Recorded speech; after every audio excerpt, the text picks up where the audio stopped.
Very good morning dear students. આપણે last લેક્ચરમાં સમૂહ 15ના ટ્રાયહેલાઇડ વિશે લર્ન કરેલું હતું કે સમૂહ 15ના તત્વો હેલોજન તત્વો સાથે સંયોજાઈને EX3 પ્રકારના ટ્રાયહેલાઇડ બનાવે છે.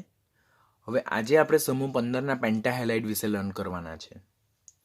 સમૂહ 15ના તત્વો જે હેલોજન સંયોજન છે એટલે સમૂહ 17ના તત્વો છે એમની સાથે સંયોજાઈને EX5 પ્રકારના પેન્ટાહેલાઇડ બનાવે, જેમાં સમૂહ 15ના તત્વોનો ઓક્સિડેશન આંક કેટલો છે +5 છે અને હેલોજન તત્વોનો ઓક્સિડેશન આંક કેટલો છે -1 છે. તો પહેલો ક્વેશ્ચન શું પૂછાય કે સમૂહ 15ના તત્વોના પેન્ટાહેલાઇડનું સામાન્ય સૂત્ર શું? તો સામાન્ય સૂત્ર શું આવે? EX5. તો એ પહેલો પોઈન્ટ આપણે યાદ રાખવાનો. સેકન્ડ પોઈન્ટ ઇઝી ક્વેશ્ચન કે સમૂહ 15ના પેન્ટાહેલાઇડ જે છે તેમાં હેલોજન તત્વોનો ઓક્સિડેશન આંક કેટલો, સમૂહ 15ના તત્વોનો ઓક્સિડેશન આંક કેટલો? તો સમૂહ 15ના તત્વોનો ઓક્સિડેશન આંક +5 અને હેલોજનનો ઓક્સિડેશન આંક કેટલો -1. These are the possibility of questions કે જે આપણને પૂછાઈ શકે. સમૂહનું પ્રથમ તત્વ નાઇટ્રોજન જે છે તે બીજા આવર્તમાં આવેલું છે અને તેની પાસે પોતાના વેલેન્સ સેલ એટલે સંયોજકતા કોષમાં ડી કક્ષકની ગેરહાજરી છે. પરિણામે સમૂહનું પ્રથમ તત્વ નાઇટ્રોજન એ એકમાત્ર એવું તત્વ છે જે પેન્ટાહેલાઇડ બનાવી શકતું નથી. તો બીજો ઇમ્પોર્ટન્ટ ક્વેશ્ચન આ છે કે 15મા સમૂહનામાંથી નીચેનામાંથી કયું તત્વ પેન્ટાહેલાઇડ બનાવતું નથી? તો સમૂહનું પ્રથમ તત્વ નાઇટ્રોજન એ એકમાત્ર 15મા સમૂહનું તત્વ જે પેન્ટાહેલાઇડ બનાવતું નથી. શા માટે પેન્ટાહેલાઇડ બનાવતું નથી? તો એનું રીઝન નાઇટ્રોજન એ બીજા આવર્તમાં આવેલું તત્વ છે. બીજા આવર્તમાં ડી કક્ષકનો અભાવ હોય, પરિણામે નાઇટ્રોજન પાસે સંયોજકતા કોષમાં ડી કક્ષકોની ગેરહાજરી હોવાથી તે એકમાત્ર સમૂહ 15નું તત્વ જે પેન્ટાહેલાઇડ બનાવતું નથી. તે ફક્ત ટ્રાયહેલાઇડ બનાવે અને નાઇટ્રોજનના ટ્રાયહેલાઇડનું સામાન્ય સૂત્ર NX3, તેમાં પણ ફક્ત સ્થાયી કહ્યું NF3, જ્યારે NCl3, NBr3 અને NI3 તે સ્વભાવે કેવા વેરી અનસ્ટેબલ વન.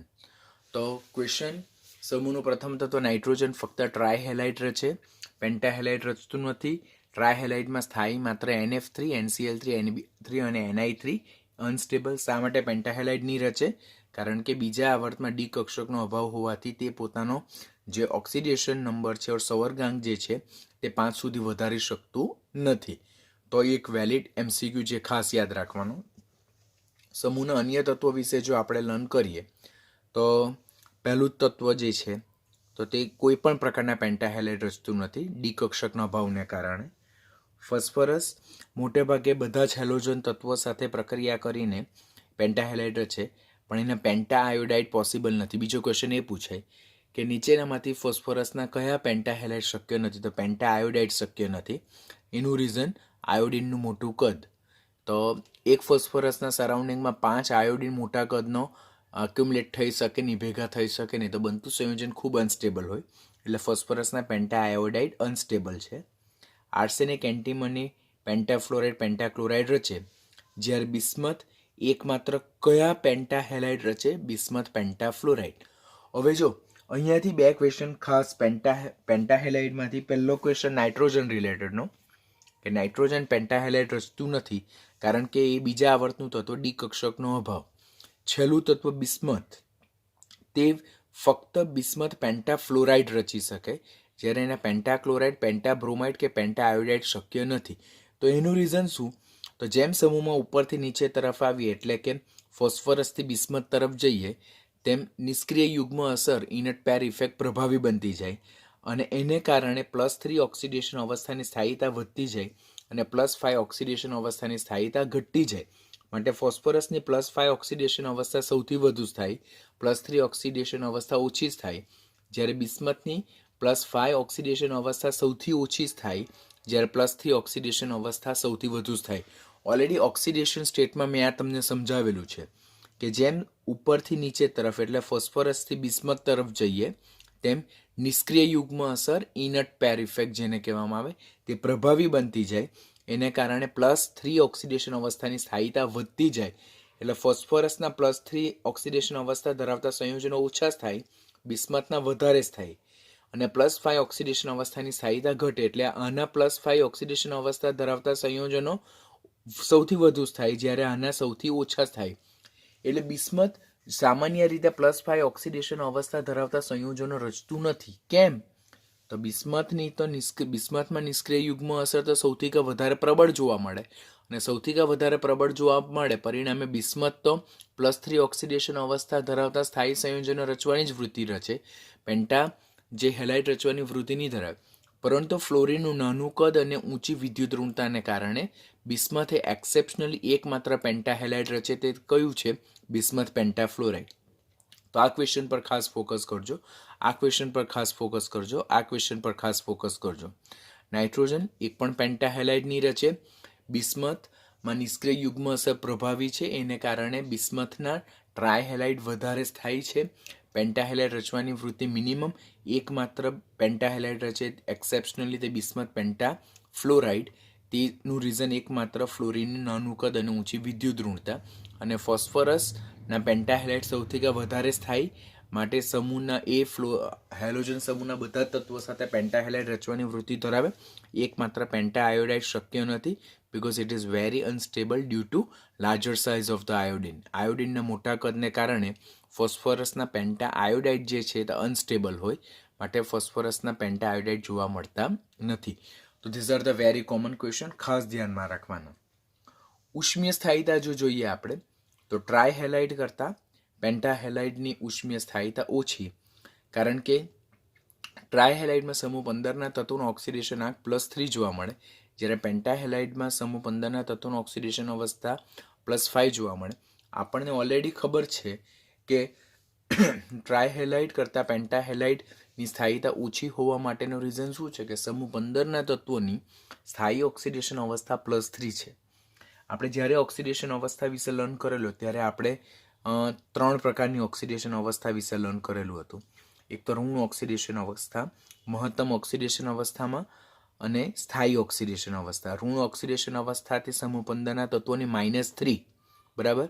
પછી મહત્તમ ઓક્સિડેશન અવસ્થા +5, અને સ્થાયી ઓક્સિડેશન અવસ્થા તે +5 - 2 કરવાથી જે મળે તે +3. એટલે સમૂહ 15ના તત્વોની મોટેભાગના તત્વોની સ્થાયી ઓક્સિડેશન અવસ્થા +3, ઓછી સ્થાયી ઓક્સિડેશન અવસ્થા +5. એને કારણે પેન્ટાહેલાઇડ કરતાં ટ્રાયહેલાઇડ વધારે સ્થાયી જોવા મળે. સમાન મધ્યસ્થ પરમાણુની વાત કરવામાં આવે તો જેમ આપણે ફોસ્ફરસના પેન્ટાફ્લોરાઇડથી પેન્ટા આયોડાઇડ તરફ જઈએ તેમ ઉષ્મીય સ્થાયીતા કેવી થતી જાય છે? ઘટતી જાય છે. ખાસ ધ્યાનમાં રાખવાનું. અહીંયા સમાન મધ્યસ્થ પરમાણુ, જો બધામાં ફોસ્ફરસ સમાન છે, what is going to change? Halogen change થાય. ફ્લોરિન, ક્લોરિન, બ્રોમિન અને આયોડાઇન. તો જેમ ફોસ્ફરસના પેન્ટાફ્લોરાઇડથી ફોસ્ફરસના પેન્ટાઆયોડાઇડ તરફ જઈએ તેમ હેલાઇડની સ્થાયીતા, ઉષ્મીય સ્થાયીતા કેવી થતી જાય? ઘટી જાય. તેનું રીઝન શું? કે જેમ આપણે પેન્ટાફ્લોરાઇડથી પેન્ટાઆયોડાઇડ તરફ જઈએ તેમ હેલોજનનું કદ વધતું જાય, એટલે EX બંધ લંબાઈ વધતી જાય. બંધ લંબાઈ વધે તેમ બંધ સ્થાયીતા ક્રમશઃ કેવી થતી જાય? ઘટતી જાય. આમ પેન્ટાહેલાઇડની સ્થાયીતા જે છે તો તે હેલોજનના કદ પર ડિપેન્ડન્ટ છે, અને એ હેલોજનના કદના વ્યસ્ત પ્રમાણમાં છે. જેમ હેલોજનનું કદ વધારે હશે તેમ પેન્ટાહેલાઇડની સ્થાયીતા ઓછી હશે. જેમ હેલોજનનું કદ ઓછું હશે તેમ પેન્ટાહેલાઇડની સ્થાયીતા વધારે હશે.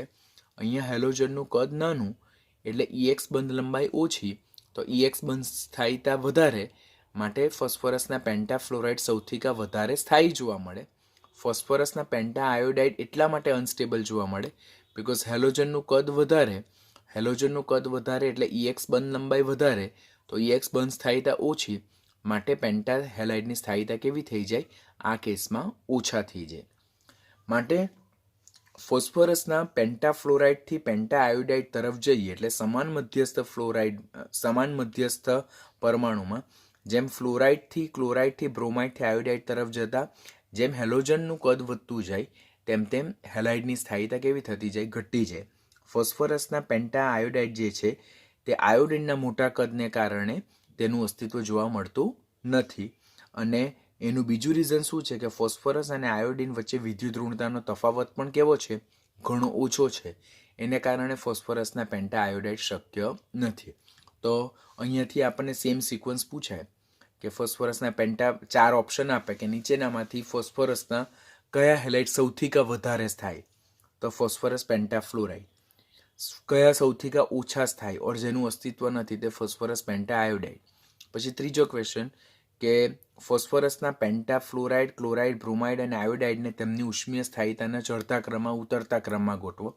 તો જેમ ફ્લોરાઇડથી આયોડાઇડ તરફ જઈએ તેમ હેલોજનનું કદ જેમ વધતું જાય તેમ EX બંધ લંબાઈ વધતી જાય, બંધ સ્થાયીતા ઘટતી જાય. એટલે ફોસ્ફરસના જે પેન્ટાહેલાઇડ છે તેની સ્થાયીતા ક્રમશઃ ફ્લોરાઇડથી આયોડાઇડ તરફ જતા ક્રમશઃ કેવી થતી જાય છે? ઘટી જાય છે. તો this is also important question. તો આ આપણે સમાન મધ્યસ્થ પરમાણુ વિશે વાત કરતા હતા. હવે જ્યારે સમાન હેલાઇડ સંયોજનો હોય એટલે જો અહીંયા ફોસ્ફરસ પેન્ટાફ્લોરાઇડ, આર્સેનિક પેન્ટાફ્લોરાઇડ, એન્ટીમની પેન્ટાફ્લોરાઇડ અને બિસ્મથ પેન્ટાફ્લોરાઇડ, તો બધામાં ફ્લોરાઇડ આયન સમાન છે એટલે કે હેલોજન પરમાણુ સમાન છે. તો શું ચેન્જ થાય છે? મધ્યસ્થ પરમાણુ ચેન્જ થાય છે. જો ફોસ્ફરસ છે, આર્સેનિક છે, એન્ટીમની છે, બિસ્મથ છે, તો જેમ ફોસ્ફરસ પેન્ટાફ્લોરાઇડથી બિસ્મથ પેન્ટાફ્લોરાઇડ તરફ જઈએ એટલે સમૂહમાં ઉપરથી નીચે તરફ જતા સમાન હેલાઇડ માટે બધામાં ફ્લોરાઇડ સમાન છે, ખાલી સમૂહ 15નું તત્વ બદલાય છે. તો જે પેન્ટાફ્લોરાઇડ છે તેની સ્થાયીતા ક્રમશઃ કેવી થતી જાય છે? ઘટતી જાય છે. What will be the reason? તો આપણને ખબર છે કે સમૂહમાં ઉપરથી નીચે તરફ જઈએ એટલે કે ફોસ્ફરસથી આપણે બિસ્મથ તરફ જઈએ તેમ શું થતું જાય? નિષ્ક્રિય યુગ્મ અસર ઇનટ પેર ઇફેક્ટ પ્રબળ થતી જાય.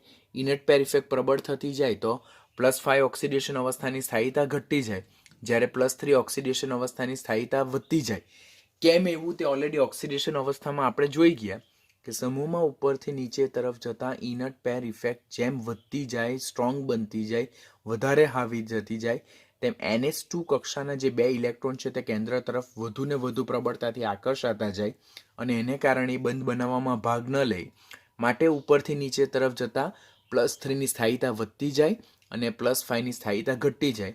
માટે ફોસ્ફરસના પેન્ટાફ્લોરાઇડ સૌથી વધારે સ્થાયી, જ્યારે બિસ્મથના પેન્ટાફ્લોરાઇડ સૌથી ઓછા સ્થાયી, કારણ કે ફોસ્ફરસની +5 ઓક્સિડેશન અવસ્થા સૌથી વધુ સ્થાયી, જ્યારે બિસ્મથની +5 ઓક્સિડેશન અવસ્થા સૌથી ઓછી સ્થાયી.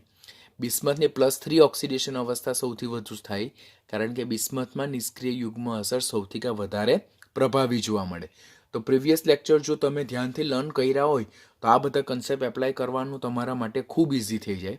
આમ ફોસ્ફરસ પેન્ટાફ્લોરાઇડથી બિસ્મથ પેન્ટાફ્લોરાઇડ એટલે સમાન 15માં સમૂહમાં સમાન હેલાઇડ માટે જેમ ઉપરથી નીચે તરફ જઈએ તેમ પેન્ટાફ્લોરાઇડની સ્થાયીતા ક્રમશઃ ઘટતી જાય, કારણ કે નિષ્ક્રિય યુગ્મ અસરને કારણે +5 ઓક્સિડેશન અવસ્થાની સ્થાયીતા ઘટતી જાય અને +3 ઓક્સિડેશન અવસ્થાની સ્થાયીતા ક્રમશઃ વધતી જાય.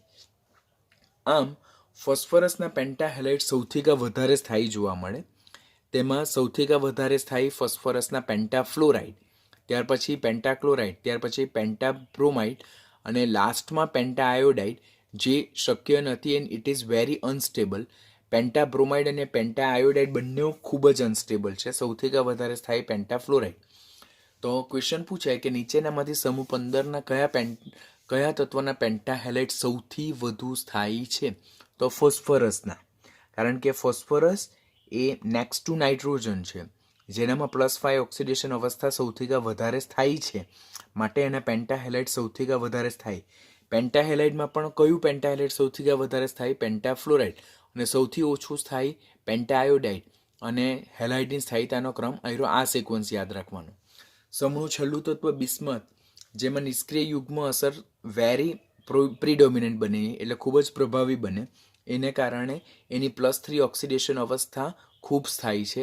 +5 ઓક્સિડેશન અવસ્થા અતિ અસ્થાયી ઓક્સિડેશન અવસ્થા, એટલે બિસ્મથ જનરલી +5 ઓક્સિડેશન અવસ્થા ધરાવતા સંયોજનો રચતું નથી, પણ એક્સેપ્શનલી ફ્લોરિન સાથે બિસ્મથ પેન્ટાફ્લોરાઇડ બનાવે. That is due to small size of fluorine and higher electronegativity of fluorine. એટલે બિસ્મથમાં એકમાત્ર જે પેન્ટાફ્લોરાઇડ જોવા મળે તે કોઈ બિસ્મથ પેન્ટાફ્લોરાઇડ. તો આ પોઈન્ટ પણ આપણે ખાસ યાદ રાખવાનું. બધા જ પેન્ટાહેલાઇડ જે છે તેનો આકાર કેવો છે? ત્રિકોણીય દ્વિપિરામિડલ છે, ટ્રાયગોનલ બાયપિરામિડલ, અને સંકરણ કયું છે? sp3d. હવે એટલે તમારે આકાર ખાસ યાદ રાખવાનો અને સંકરણ આ રીતેનું યાદ રાખવાનું. સંકરણ અને એના બેઝ પરથી આકાર કેવી રીતે યાદ રાખવાનો તે ઓલરેડી તમને ઓર આકાર પરથી સંકરણ તમારે કેવી રીતે યાદ રાખવાનું તે તમે ઓલરેડી 11th હાઇબ્રિડાઇઝેશન વાળું ચેપ્ટર, જે ચેપ્ટર નંબર 4 11th પાર્ટ 1 હતું, તો ધ બોન્ડ એંગલ વાળું તેમાં તમે સમજી ગયા છો. તો પેન્ટાહેલાઇડનો આકાર કેવો છે? ત્રિકોણીય દ્વિપિરામિડલ, જેને ટ્રાયગોનલ બાયપિરામિડલ સ્ટ્રક્ચર કહેવાય. સંકરણ કયું છે? sp3d સ્ટ્રક્ચર છે. બંધારણ જોઈએ તો હવે બંધારણ વેરી મોસ્ટ ઇમ્પોર્ટન્ટ. આ ત્રિકોણીય દ્વિપિરામિડલમાં ફોસ્ફરસના હેલોજન સાથેના 1, 2 અને 3 બોન્ડ જે કેવા છે તે કેવા છે? ઇક્વાટોરિયલ બોન્ડ, એટલે સમતલીય બંધ છે. ખાસ યાદ રાખજો, આ બંધારણના બેઝ પર ખાસ ક્વેશ્ચન પૂછાય છે કે પેન્ટાહેલાઇડમાં ફોસ્ફરસના હેલોજન સાથેના કેટલા બંધ ઇક્વાટોરિયલ છે અને કેટલા બંધ એક્સિયલ છે. ઇક્વાટોરિયલ એટલે મીન્સ વોટ? સમતલીય બંધ. તો 1, 2 અને 3 બંધ જે છે તો એક જ સમતલમાં આવેલા છે. ધીસ ઇઝ વન પ્લેનર, બરાબર. તો આ સમતલીય બંધ છે. જ્યારે અન્ય બે હેલોજન છે તે સમતલની ઉપર અને સમતલની નીચે આવેલા છે. તો જે અન્ય બંધ જે જોવા મળે તે કયા છે? એક્સિયલ બોન્ડ, જેને લંબ અક્ષીય બંધ કહેવામાં આવે. તો ફોસ્ફરસના પેન્ટાક્લોરાઇડમાં PCl કેટલા? 1, 2 અને 3 એ ઇક્વાટોરિયલ છે, સમતલીય છે, એક જ સમતલમાં આવેલા છે. જ્યારે બે બંધ PCl ગ્રીન અહીંયા લાઈનથી દર્શાવેલા છે, જેને લંબ અક્ષીય બંધ કહેવામાં આવે. તો બે બંધ જે છે તે કેવા છે? એક્સિયલ બોન્ડ છે, સમતલની ઉપર અને સમતલની નીચે હેલોજન પરમાણુ સાથે. પછી આ જે સમતલના જે બોન્ડ જે છે તે કેટલો છે? 120 ડિગ્રી છે. અને સમતલની ઉપર અને જે આપણા સમતલીય બોન્ડ જે છે તો તેના વચ્ચેનો બોન્ડ એંગલ કેટલો છે? 90 ડિગ્રી. એટલે આ બંને બંધકોણ કેવા જોવા મળે? જુદા જુદા જોવા મળે. વધુમાં જે સમતલીય બંધ છે તેની લંબાઈ 202 પિકોમીટર છે, જ્યારે લંબ અક્ષીય બંધ જે છે તેની લંબાઈ કેવી છે? 240 પિકોમીટર. એટલે લંબ અક્ષીય બંધ એટલે જેને એક્સિયલ બોન્ડ કહેવાય તેની બંધ લંબાઈ જે ઇક્વાટોરિયલ બોન્ડ છે તેના કરતાં કેવી જોવા મળે છે? વધારે જોવા મળે. એટલે બંધારણ જે છે તે સ્પેસિફિક તમારે કમ્પલસરી યાદ રાખવાનું. It is important one. તમારે ખાસ યાદ રાખવાનું કોમ્પિટિટિવ માટે કે 3 PCl બંધ એ ઇક્વાટોરિયલ છે, સમતલીય બંધ. 2 PCl બંધ એ લંબ અક્ષીય બંધ છે. લંબ અક્ષીય બંધ એટલે કે એક્સિયલ બોન્ડની જે બોન્ડ લેન્થ જે છે તે ઇક્વાટોરિયલ બોન્ડ કરતાં કેવી જોવા મળે? વધારે જોવા મળે. બે પ્રકારના બંધકોણ જોવા મળે. જે સમતલના જે ક્લોરીન P અને ક્લોરીન ફોસ્ફરસ અને ક્લોરીન, તેનો બંધકોણ કેટલો છે? 120. અને લંબ અક્ષીય ફોસ્ફરસ અને જે ઇક્વાટોરિયલ ક્લોરીન જે છે તેના વચ્ચેનો બંધકોણ કેટલો છે? 90 ડિગ્રી. આમ PCl5માં અમુક બંધકોણ 120 ડિગ્રી છે, અમુક બંધકોણ 90 ડિગ્રી છે. અને એને કારણે જે ત્રિકોણીય દ્વિપિરામિડલ બંધારણ રચાય તે કેવું હોતું નથી? સ્થાયી હોતું નથી. બે પ્રકારના બંધને કારણે જે ત્રિકોણીય દ્વિપિરામિડલ બંધારણ છે that is not found as a stable one. અને એને કારણે પેન્ટાહેલાઇડ, ખાસ કરીને પેન્ટાક્લોરાઇડ જે છે તે વિઘટન પામીને શેમાં રૂપાંતર પામે? સ્થાયી ટ્રાયક્લોરાઇડમાં રૂપાંતર પામે છે, બરાબર. તો આ બંધારણ તમારે ખાસ યાદ રાખવાનું. એક તો ત્રિકોણીય દ્વિપિરામિડલ બંધારણ, સંકરણ sp3d, 3 PCl bond equatorial, 2 PCl bond axial, બરાબર. ઇક્વાટોરિયલ બોન્ડ કરતાં એક્સિયલ બોન્ડની બોન્ડ લેન્થ વધારે અને બે પ્રકારના બંધકોણ જોવા મળે, જેને કારણે આ જે બંધારણ છે તે અસ્થાયી બને. એને કારણે પેન્ટાક્લોરાઇડ જે છે તેનું વિઘટન થાય, ઉષ્મીય વિઘટન થાય અને એમાંથી આ ટ્રાયક્લોરાઇડ અને ક્લોરીન વાયુ છૂટો પડે. ક્લોરીન વાયુ છૂટો પડે એટલે PCl5 ને ગુડ ક્લોરિનેટિંગ એજન્ટ કહેવામાં આવે. તો PCl5 is a good chlorinating agent. Why? તો PCl5નું બંધારણ ત્રિકોણીય દ્વિપિરામિડલ છે, જે અસ્થાયી છે કારણ કે અંદર બે પ્રકારના બંધકોણ જોવા મળે, માટે સરળતાથી વિઘટન પામે અને એમાંથી વધુ સ્થાયી એવા ફોસ્ફરસના ટ્રાયક્લોરાઇડ મળે અને ક્લોરીન વાયુ છૂટો પડે. It is providing the chlorine gas. That's why PCl5 is called as a good chlorinating agent. તો આ પોઈન્ટ આપણે ખાસ યાદ રાખવાનો. બંધારણવાળો ક્વેશ્ચન, ગુડ ક્લોરિનેટિંગ એજન્ટ. હવે આપણને ક્વેશ્ચન અહીંયા એમ પણ થાય કે સર તમે તો એમ કીધું કે ફોસ્ફરસની તો +5 ઓક્સિડેશન અવસ્થા થાય છે, તો અહીંયા તો વિઘટન થઈને +3 મળે, પણ PCl5 જે છે તો તેનું બંધારણ એને કેવું બનાવે છે? અસ્થાયી બનાવે છે, જેને કારણે વિઘટન પામીને PCl3માં રૂપાંતર પામે છે.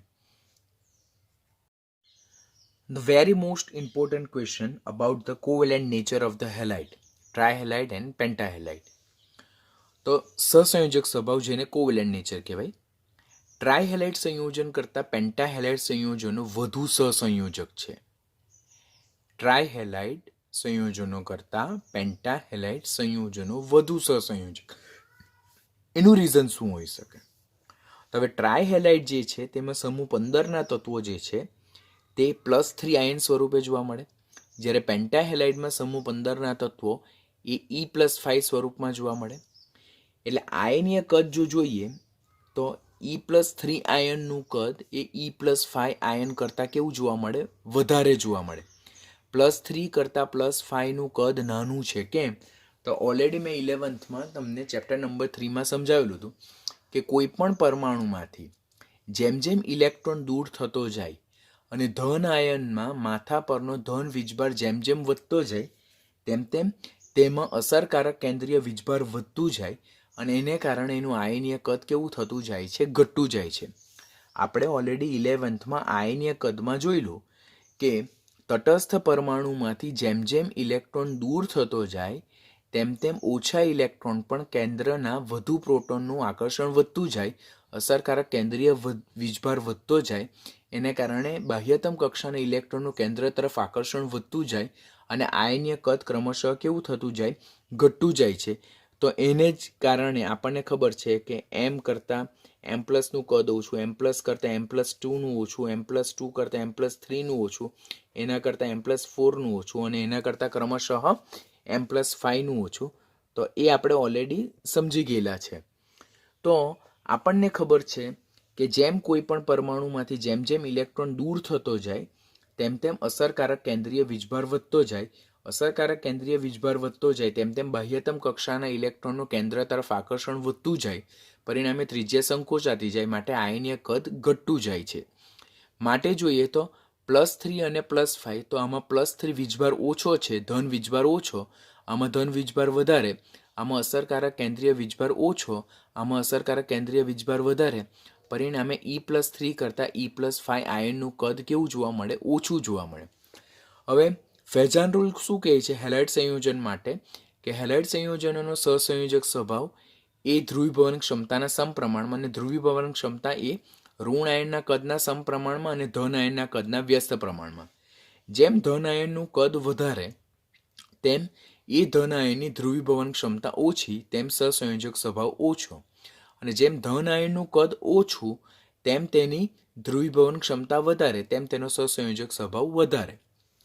તો જો ધન આયનનું કદ ઓછું હોય તો ધ્રુવીભવન ક્ષમતા વધારે, તો સહસંયોજક સ્વભાવ વધારે. તો અહીંયા ધન આયનનું કદ કયું છે? આ ધન આયનનું કદ ઓછું છે. તો આનું કદ ઓછું, E+5નું અસરકારક કેન્દ્રીય વીજભાર વધારે હોવાને કારણે એનું કદ કેવું છે? ઓછું છે. તો એનું આયનીય કદ જો ધન આયનનું કદ ઓછું હોય તો E+5ની ધ્રુવીભવન ક્ષમતા વધારે હશે, માટે એનો કોવેલેન્ટ નેચર વધારે હશે. એની સાપેક્ષમાં જે E+3 આયન જે છે તેનું કદ વધારે છે, તો એની ધ્રુવીભવન ક્ષમતા ઓછી હશે, તો એનું સહસંયોજક સ્વભાવ કેવો હશે? ઓછો હશે. એટલે જો આપણે ધન આયનના પેન્ટાહેલાઇડ અને ટ્રાયહેલાઇડમાં ધન આયનની જો વાત કરીએ તો E+3નું જે કદ જે છે તો E+5 કરતાં વધારે જોવા મળે, કારણ કે આમાં અસરકારક કેન્દ્રીય વીજભાર ઓછો, આમાં અસરકારક કેન્દ્રીય વીજભાર વધારે, પરિણામે આના કરતાં આનું આયનીય કદ કેવું? ઓછું જોવા મળે. પરિણામે સહસંયોજક સ્વભાવ જે છે તો તે ટ્રાયહેલાઇડ કરતાં પેન્ટાહેલાઇડનો કેવો જોવા મળે? વધારે જોવા મળે સમાન હેલાઇડ સંયોજનમાં. એટલે ફોસ્ફરસ ટ્રાયક્લોરાઇડ કરતાં ફોસ્ફરસ પેન્ટાક્લોરાઇડ જે છે તે કેવું જોવા મળે? વધુ સહસંયોજક, જ્યારે ફોસ્ફરસ ટ્રાયક્લોરાઇડ એ ઓછું સહસંયોજક જોવા મળે છે. તો this is very important concept. ખાસ ધ્યાનથી શીખો કે ટ્રાયક્લોરાઇડ કરતાં પેન્ટાક્લોરાઇડ એ વધુ સહસંયોજક સ્વભાવ ધરાવે, કારણ કે ટ્રાયક્લોરાઇડમાં સમૂહ 15નો તત્વ E+3 આયન સ્વરૂપે, જ્યારે પેન્ટાક્લોરાઇડમાં E+5 સ્વરૂપે જોવા મળે. કોઈ પણ પરમાણુમાંથી જેમ જેમ ઇલેક્ટ્રોન દૂર થતો જાય તેમ તેમ અસરકારક કેન્દ્રીય વીજભાર વધતો જાય, તેમ તેમ આયનીય કદ ઘટતું જાય, માટે E+3 કરતાં E+5નું કદ ઓછું છે. વધુમાં હેલાઇડ સંયોજનો માટે સહસંયોજક સ્વભાવ એ પોલરાઇઝિંગ પાવર ધ્રુવીભવન ક્ષમતાના સમપ્રમાણમાં. ધ્રુવીભવન ક્ષમતા એ ઋણ આયનના કદના સમપ્રમાણમાં અને ધન આયનના કદના વ્યસ્ત પ્રમાણમાં. આ બંનેમાં E+5 નું કદ ઓછું છે, એટલે એનું કદ ઓછું હોય તો એની ધ્રુવીભવન ક્ષમતા વધારે, તો એનો સહસંયોજક સ્વભાવ વધારે. જ્યારે આનું કદ મોટું છે આની સાપેક્ષમાં, તો એનું કદ મોટું હશે, ધન આયનનું કદ મોટું હશે, તો એની ધ્રુવીભવન ક્ષમતા ઓછી હશે, માટે સહસંયોજક સ્વભાવ ઓછો હશે. માટે પેન્ટાહેલાઇડ કરતાં જે ટ્રાયહેલાઇડ છે તેનો કોવેલેન્ટ નેચર સહસંયોજક સ્વભાવ ઓછો જોવા મળે. માટે ફોસ્ફરસ ટ્રાયક્લોરાઇડ એ ઓછું સહસંયોજક છે, જ્યારે ફોસ્ફરસ પેન્ટાક્લોરાઇડ એ વધુ સહસંયોજક સ્વભાવ ધરાવે છે. Very important one. જોઈએ આપણે તો 5 ઇલેક્ટ્રોન દૂર થઈને M+ આયન બનવું મુશ્કેલ છે, જ્યારે 3 ઇલેક્ટ્રોન દૂર થઈને M+3 આયન બનવું સરળ છે. એટલે M+3 આયન વધારે સરળતાથી બને કોની સાપેક્ષમાં? M+5 ની આયનની સાપેક્ષમાં.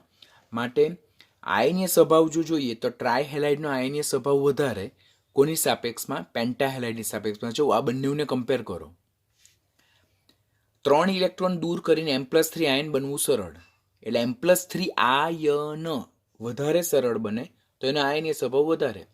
M+5 આયન બનવો મુશ્કેલ તો એનો આયનીય સ્વભાવ ઓછો. માટે ટ્રાયહેલાઇડ એ પેન્ટાહેલાઇડ કરતાં વધારે આયનીય છે. તો એની સાપેક્ષમાં એનાથી વિરુદ્ધ કે ટ્રાયહેલાઇડ કરતાં પેન્ટાહેલાઇડ વધારે સહસંયોજક સ્વભાવ ધરાવે છે. તો this both are very important one. વધુમાં જ્યારે ફોસ્ફરસ પેન્ટાક્લોરાઇડ બાષ્પાવસ્થામાં હોય, બરાબર, એક એવો ટોપિક કે જે તમે જો ધ્યાનથી એક્ઝામને આગલે દિવસે નહીં જોયું હોય તો ડેફિનેટલી હું તમને બીટ કરું કે તમને એક્ઝામમાં કમ્પલસરી યાદ નહીં જ આવે. ફોસ્ફરસ પેન્ટાક્લોરાઇડ એ બાષ્પાવસ્થામાં સહસંયોજક સ્વભાવ ધરાવે, બરાબર. વોલેટાઇલ સ્વભાવ જ્યારે હોય તે કોવેલેન્ટ નેચરનું હોય, અને ક્રિસ્ટલાઇન સ્ટેટમાં એ કેવો સ્વભાવ ધરાવે છે? આયનીય. ઇમ્પોર્ટન્ટ, આગલે દિવસે કમ્પલસરી જોવાનું જ, કમ્પલસરી જોવાનું. સોલિડ સ્ટેટમાં આયનીય. જો બાષ્પાવસ્થામાં વેપર સ્ટેટમાં એ કોવેલેન્ટ નેચર, સોલિડ સ્ટેટમાં આયનીય, અને તેમાં પણ એ ધન આયન અને ઋણ આયન સ્વરૂપે PCl4+ અને PCl6-, જેમાં PCl4+ જે ધન આયન છે તેનો આકાર કેવો છે? ચતુષ્ફલકીય છે, જ્યારે PCl6- જે ઋણ આયન છે તેનો કેવો છે? અષ્ટફલકીય, ટેટ્રાહેડ્રલ નેચર એન્ડ ઓક્ટાહેડ્રલ નેચર. તો અહીંયાથી કોન્ટ્રાવર્શિયલ ક્વેશ્ચન નીટમાં પૂછાય કે ફોસ્ફરસ ટ્રુ અને ફોલ્સના સ્ટેટમેન્ટને લગતો કે ફોસ્ફરસ પેન્ટાક્લોરાઇડ બાષ્પાવસ્થામાં સહસંયોજક સ્વભાવ ધરાવે, જ્યારે ઘન અવસ્થામાં આયનીય સ્વભાવ ધરાવે છે. વિધાન સાચું કે ખોટું? તો સાચું વિધાન. બાષ્પાવસ્થામાં સહસંયોજક અને ઘન અવસ્થામાં એ આયનીય સ્વભાવ ધરાવે, ને જ્યારે ઘન અવસ્થામાં એટલે ક્રિસ્ટલાઇન સ્ટેટમાં જ્યારે આયનીય સ્વભાવ ધરાવે તો તે ધન આયન અને ઋણ આયન બંને સ્વરૂપે જોવા મળે. ધન આયનનું સૂત્ર PCl4+ અને ઋણ આયનનું સૂત્ર PCl6-. ધન આયનનું જે આકાર છે તે ચતુષ્ફલકીય ટેટ્રાહેડ્રલ છે, જ્યારે ઋણ આયનનો આકાર કેવો છે? અષ્ટફલકીય એટલે કે ઓક્ટાહેડ્રલ છે. ફોસ્ફરસ પેન્ટાબ્રોમાઇડ જે છે તે ઘન અવસ્થામાં કઈ સ્થિતિમાં જોવા મળે? આયનીય સ્વરૂપમાં જોવા મળે, PbR4+ અને Br- સ્વરૂપે. અને એવી જ રીતે ફોસ્ફરસ પેન્ટા આયોડાઇડ છે કે જે જનરલી બહુ અનસ્ટેબલ છે અને એનું અસ્તિત્વ નથી, but when it is found in a ionic form, in a solution form, it is found as a stable one. તો સોલ્યુશન ફોર્મમાં એ આયોનિક સ્ટેટમાં જોવા મળે, અને તેના ધન આયનનું સૂત્ર શું છે? Pi4+ and I-. તો આ જે એક એવા પોઈન્ટ છે કે જેમાં તમે લોજિક યાદ નહીં રાખવાના હોય, તમારે કમ્પલસરી એ પોઈન્ટને રિમેમ્બર જ કરવાના હોય, લાંબા સમય માટે યાદ જ રાખવાનો હોય કે એક્ઝામને આગલે દિવસે આવા પોઈન્ટ જો તમને યાદ નહીં રહી તો ડેફિનેટલી તમે એક્ઝામમાં એના રિલેટેડના ક્વેશ્ચન સોલ્વ નહીં કરી શકો. તો આ કમ્પલસરી એક્ઝામના આગલે દિવસે જોવા જેવો પોઈન્ટ છે. બાષ્પાવસ્થામાં સહસંયોજક, આ ક્રિસ્ટલાઇન સ્ટેટમાં એટલે કે સોલિડ સ્ટેટમાં આયનીય, ધન આયન અને ઋણ આયનના સૂત્ર આ છે. ધન આયન ચતુષ્ફલકીય, જ્યારે ઋણ આયન અષ્ટફલકીય. ધન આયનને કેટાયન કહેવાય અને ઋણ આયનને એનાયન કહેવાય. તો આ બંને લાઈન અને આ બંનેના સ્ટ્રક્ચરના રિલેટેડ તમને કોમ્પિટિટિવમાં ક્વેશ્ચન પૂછાય છે. I have already found in few reference book કે પ્રીવિયસ યરના કોમ્પિટિટિવના ક્વેશ્ચનમાં આ ક્વેશ્ચન પૂછાયેલો છે, તો બી કેરફુલ અબાઉટ ઇટ.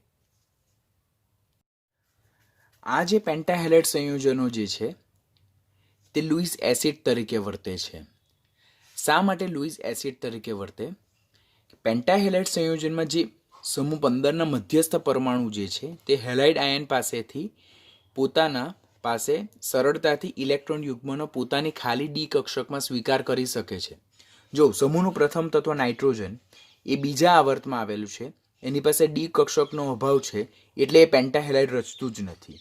એટલે અહીંયા નાઇટ્રોજનના પેન્ટાહેલાઇડ વિશેની વાત નથી, સમૂહના અન્ય તત્વો જે પેન્ટાહેલાઇડ રચે છે તેના વિશે વાત કરીએ છીએ આપણે.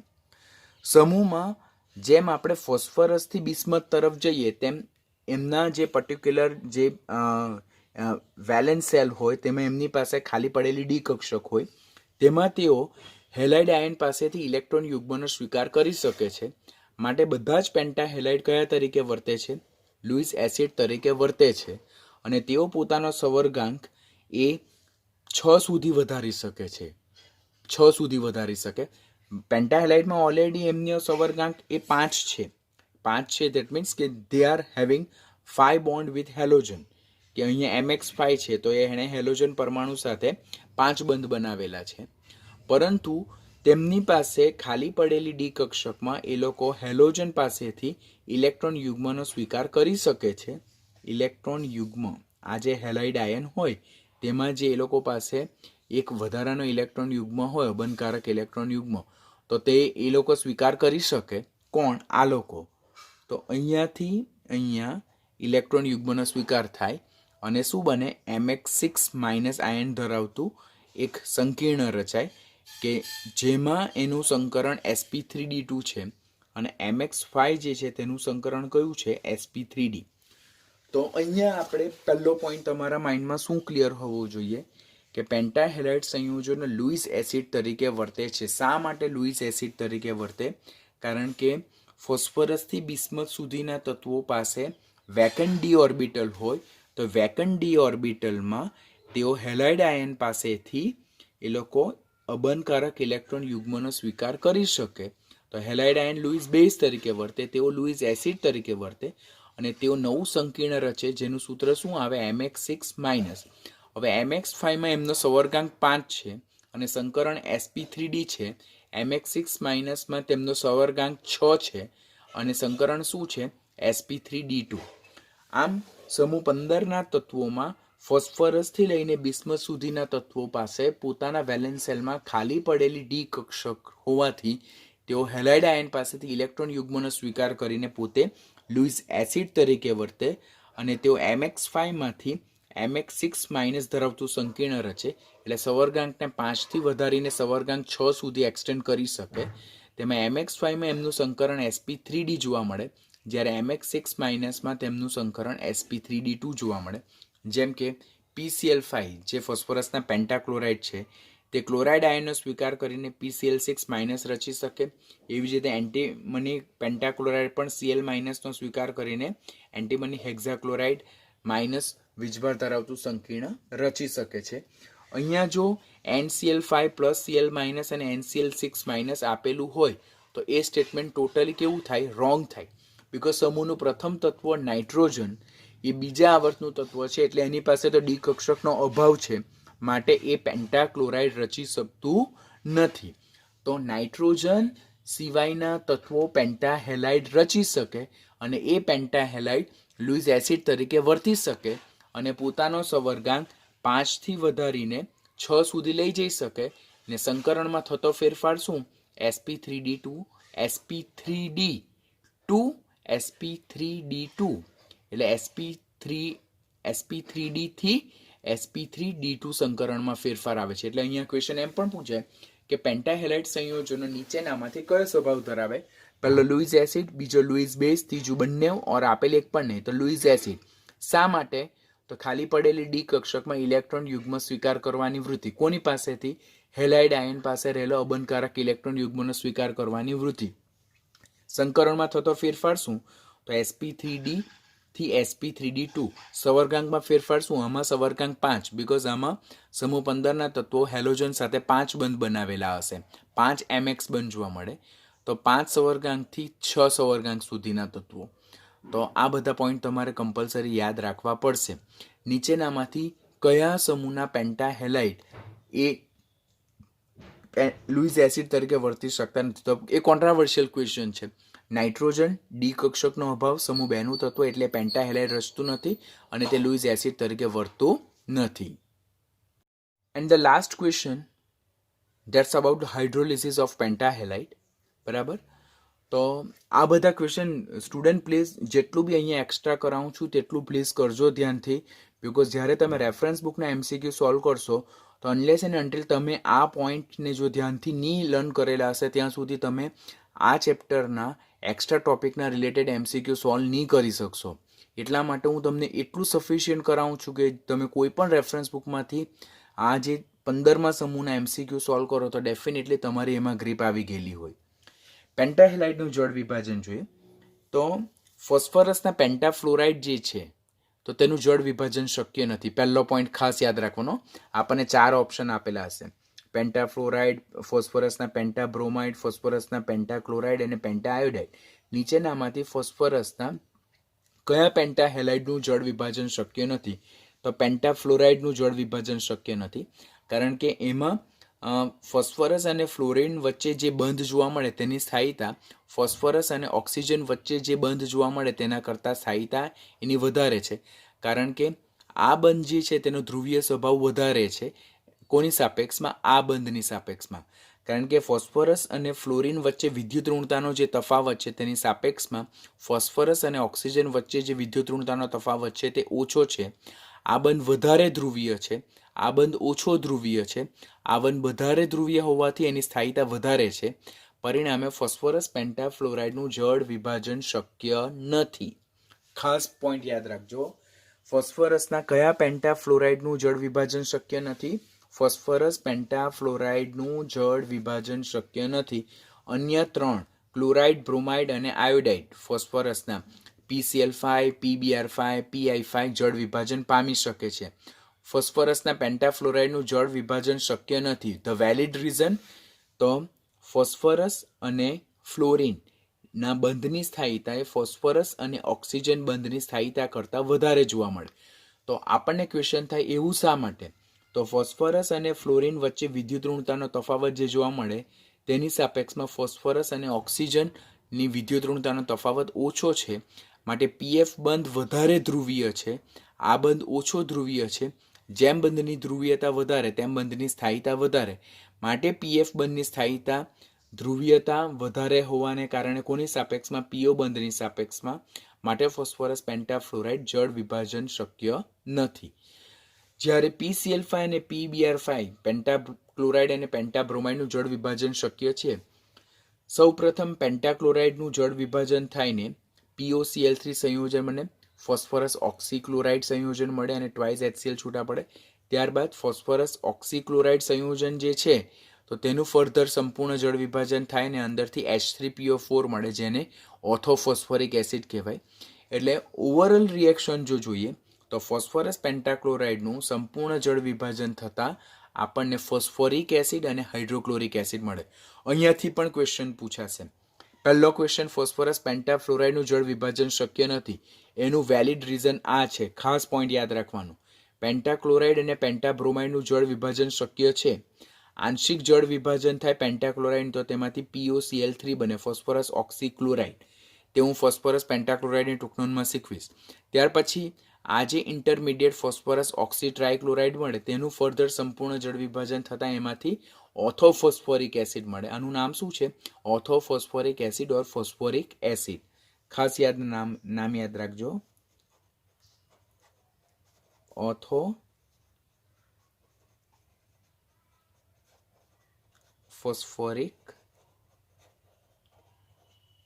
એસિડ.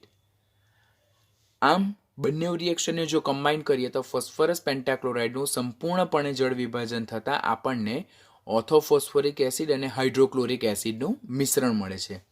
એવી જ રીતે ફોસ્ફરસ પેન્ટાબ્રોમાઇડનું પણ સંપૂર્ણપણે જળ વિભાજન થતાં અંદરથી ફોસ્ફોરિક એસિડ મળે અને સાથે સાથે HBr છૂટો પડે છે. તો આમ પેન્ટાફ્લોરાઇડમાં પેન્ટાફ્લોરાઇડ લુઇસ એસિડ તરીકે વર્તે. પેન્ટાફ્લોરાઇડનો સહસંયોજક સ્વભાવ વધારે જોવા મળે. પેન્ટાફ્લોરાઇડમાં જે જળ વિભાજનમાં પેન્ટાફ્લોરાઇડનું જળ વિભાજન શક્ય નથી, કારણ કે તેનું વેલિડ રીઝન આપણે કીધું કે પીઓ બંધ કરતાં પીએફ બંધ વધારે ધ્રુવીય વધારે સ્થાયી છે, પરિણામે પેન્ટાફ્લોરાઇડનું જળ વિભાજન શક્ય નથી. પેન્ટાક્લોરાઇડ અને પેન્ટાબ્રોમાઇડનું જળ વિભાજન શક્ય છે. પહેલાં આંશિક જળ વિભાજન થઈને ફોસ્ફરસ ઓક્સાઇડ ટ્રાયક્લોરાઇડ મળે, ત્યારબાદ એનું સંપૂર્ણ જળ વિભાજન થતાં ફોસ્ફોરિક એસિડ મળે. એનું ઓવરઓલ રિએક્શન આપણે આ રીતે સમજાવી શકીએ છીએ. તો આની સાથે ફોસ્ફરસના ટ્રાયક્લોરાઇડ અને પેન્ટાક્લોરાઇડને લગતો ટોપિક ઓવર થાય છે. એકદમ કેરફુલી લર્ન કરવાનું, એવરીડેનું એવરીડે પ્રિપેર કરતા જવાનું. તો ડેફિનેટલી આપણું ચેપ્ટર ક્યાં પ્રિપેર થઈ જશે ખબર નહીં પડે. એવરીડેનું લેક્ચર એવરીડે નહીં જોશો, લેક્ચર જોવામાં તમે 2-3 દિવસનો ગેપ રાખશો, બિકોઝ હવેથી મારા વીકના 5 લેક્ચર અપલોડ થાય. તો જો લેક્ચર જોવામાં તમે આળસ કરશો, લેક્ચર પેન્ડિંગ રાખશો, દરરોજનું કન્ટેન્ટ દરરોજ પ્રિપેર નહીં કરશો, મૂળે નહીં કરશો, તો ચેપ્ટર ક્યાં પતી જશે તે પણ તમને નહીં ખબર પડે. Now you have to decide by yourself. Chapter ક્યાં ચાલી ગયું તે નહીં ખબર પડે કે ચેપ્ટર આખું ક્યાં પ્રિપેર થઈ ગયું તે નહીં ખબર પડે. તો બેમાંથી કયું તમારે સ્વીકારવાનું તે તમારે પોતે ડિસાઇડ કરવાનું છે.